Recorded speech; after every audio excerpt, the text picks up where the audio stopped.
Olá pessoal, no vídeo de hoje vamos dar continuidade ao estudo do conversor CPIC, operando no modo de condução contínua.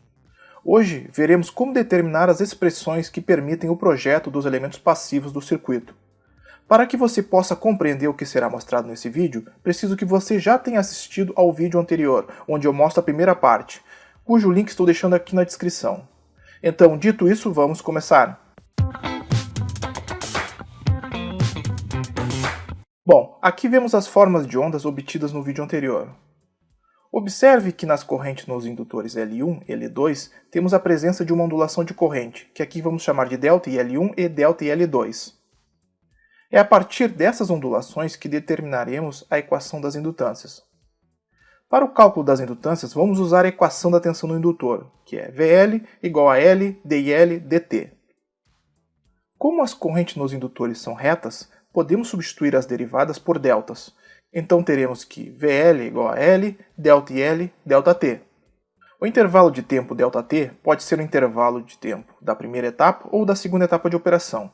Por simplicidade, vamos usar a primeira etapa de operação. Logo, vemos que o intervalo em que ocorre o incremento de ΔL corresponde ao tempo em que a chave S está em condução, ou seja, d vezes Ts. A tensão sobre os indutores na primeira etapa de operação é a própria tensão de entrada, E.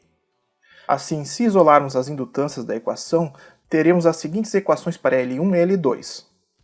Antes de avançarmos para o próximo item, vamos observar novamente as correntes nos indutores.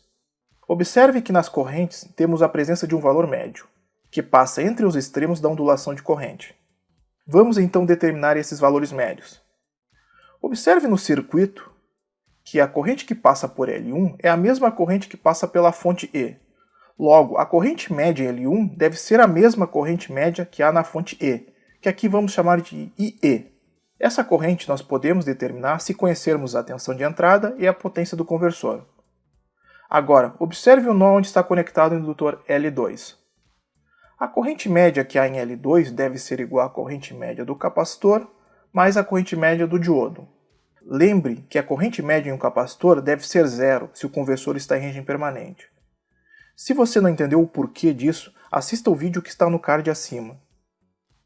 Portanto, a corrente média que há em L2 deve ser igual à corrente média que está no diodo. Agora vamos observar o nó onde está conectado o catodo do diodo. Observe que a corrente média no diodo deve ser igual à corrente média do capacitor de saída mais a corrente média na carga, IO. Como já dito, a corrente média em um capacitor é zero. Logo, chegamos à conclusão que a corrente média no diodo é igual à corrente média na carga. Assim temos que a corrente média que está no indutor é igual a IO. Mais à frente nós voltaremos nas relações com as correntes médias. Bom, dando sequência, agora vamos determinar a capacitância do capacitor C. Para isso, vamos primeiramente determinar a corrente que flui por este. Observando o circuito da primeira etapa de operação, vemos que a corrente que passa pelo capacitor é a mesma corrente no indutor L2, só que com sentido contrário.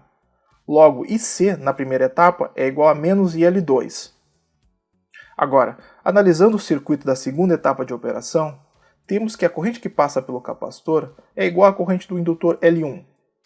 Assim, vamos completar o gráfico de IC.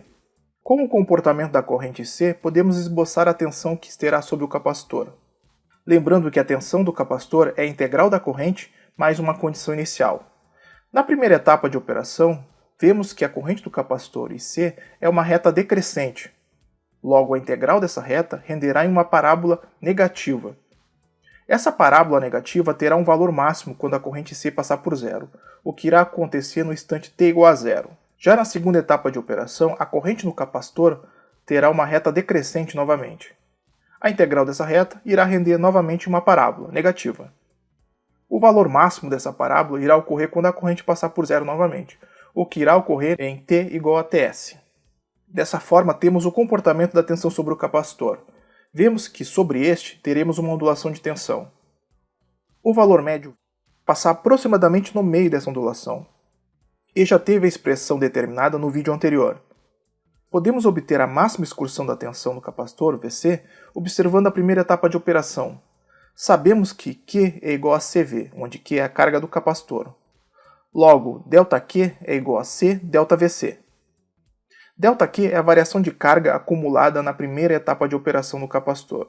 e corresponde à área da corrente na primeira etapa. Podemos separar a área de C na primeira etapa de operação como sendo a soma de a área de um triângulo mais a área de um retângulo. A área do triângulo será base, D vezes TS, vezes a altura, que é ΔL2, divididos por 2. Já a área do triângulo será base, que é D vezes TS, vezes a altura do retângulo, que é IL2 de 0. Observando a forma de onda de IL2, vemos que IL2 é a corrente média I0 menos metade da ondulação. Assim, ΔQ é igual à expressão mostrada. Dessa forma, a capacitância é determinada em função da carga e em função da ondulação de tensão Vc. O próximo passo é determinar a expressão do capacitor de saída CO. Observe que a saída do conversor CPIC é igual à saída do conversor boost. Logo, a expressão do capacitor de saída deverá ser igual à do conversor boost. Caso você tenha dúvida em como obter essa expressão, assista ao vídeo que está no card acima. Bom, agora que temos todas as expressões, vamos fazer um exemplo. Considere que o conversor CPIC tem as seguintes especificações: tensão de entrada de 10 volts, tensão de saída de 5 volts, potência de 30 watts e uma frequência de comutação de 30 kHz. Com essas informações já podemos determinar as correntes médias na entrada e na saída, além da resistência de carga. Com a expressão da tensão de saída que foi obtida no vídeo anterior, podemos determinar a razão cíclica necessária. O que fazendo os cálculos, chegamos em uma razão cíclica de 0,33. Para o cálculo dos indutores, vamos considerar uma ondulação de corrente em torno de 40% de suas respectivas correntes médias. Assim, substituindo nas expressões das indutâncias, chegamos aos seguintes resultados para L1 e L2.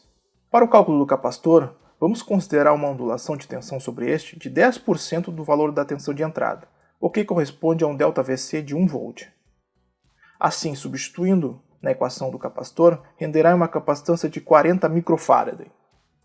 Por fim, para o cálculo do capacitor de saída, vamos considerar uma ondulação de 1% da tensão de saída, o que corresponde a um ΔVO de igual a 50 mV. Assim, substituindo na expressão do capacitor CO, rende uma capacitância de 800 microfarad. Na imagem é mostrado o resultado da simulação no PSIM, cujo link para baixar o arquivo está na descrição. Observe que os valores estão coerentes com os valores calculados. Bom pessoal, com isso encerramos o estudo do conversor CPIC operando no modo de condução contínua.